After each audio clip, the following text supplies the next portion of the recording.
Savings investment இதை பற்றின ஒரு சின்ன புரிதல். ஒரு எஜமானுக்கு 3 வேலைக்காரங்க இருக்கிறாங்க.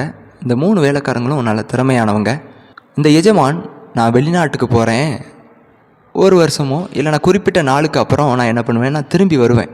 இப்போ உங்கள் கையில் நான் கோல்டு காயின்ஸ் கொடுத்துட்டு போகிறேன். ஒரு வேலைக்காரனை கூப்பிட்டு 5 கோல்டு காயின்ஸ் கொடுத்தாங்க. இன்னொரு வேலைக்காரனை கூப்பிட்டு 2 கோல்டு காயின்ஸ் கொடுத்தாங்க. இன்னொரு வேலைக்காரனை கூப்பிட்டு 1 கோல்டு காயின் கொடுத்தாங்க. குறிக்கப்பட்ட நாள் முடிஞ்சதுக்கப்புறம் மறுபடியுமே அந்த எஜமான் வீட்டுக்கு வராங்க.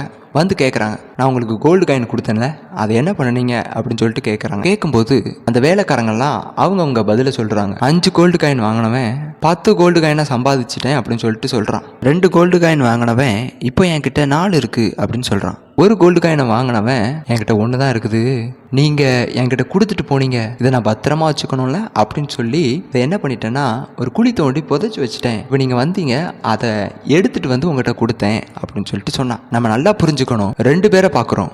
5, 3 கோல்டு காயின்ஸ் கொடுத்தவங்க அதை டபுளாக மாற்றுறாங்க. இதுக்கு பேர் இன்வெஸ்ட்மெண்ட். நம்மளுடைய பணத்தை இன்வெஸ்ட் பண்ணோன்னா அது ஒருவேளை டபுளாவோ இல்லைன்னா 5 மடங்காவோ 10 மடங்காவோ மாறலாம். ஆனால் இந்த ஒரு காயினை வச்சிருந்த நபர் என்ன பண்ணான், பத்திரமா பார்த்துக்கிட்டான். அதாவது சேவ் பண்ணான், குழி தோண்டி புதைச்சி வச்சான். ஒரு வருஷம் கழித்து அவன் வந்து பார்க்கும்போது அதே காயினை எடுத்து காமிக்கிறான். அதே காயினோட மதிப்பு இப்போ குறைஞ்சிருக்கும். எக்ஸாம்பிளுக்கு, சின்ன வயசில் நான் பூமர் வாங்கி சாப்பிடுவேன். ஒரு பூமரோட ரேட் 1 ரூபா. இன்றைக்கும் பூமரோட ரேட் 1 ரூபா தான். ஆனால் அன்னைக்குரிய பூமருடைய சைஸு இன்னைக்கு இல்லை. அதோடைய குவான்டிட்டி குறைஞ்சிருச்சு. 1 ரூபா தான் மதிப்பு, ஆனால் குவான்டிட்டி குறைஞ்சிருச்சு. அப்போ பணத்துடைய மதிப்பு குறையுது. இன்றைக்கி 10 ரூபா வச்சு ஒரு பொருளை வாங்கலாம், ஆனால் நாளைக்கு வாங்க முடியாது. சேவ் பண்ணுறதும் அது கொத்த சமம். நான் சேவ் பண்ணுறத தப்புன்னு சொல்லலை.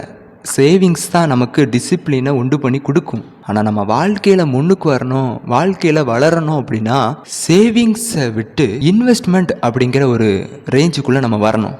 இன்வெஸ்ட் பண்ணால் 2 மடங்காவோ 5 மடங்காவோ 10 மடங்காவோ நம்ம பணம் நமக்கு சம்பாதிச்சு கொடுக்கும். சேவிங்ஸ் அப்படிங்கிறது பேங்க்கில் போட்டால் நமக்கு வட்டி கொடுக்கலாம்.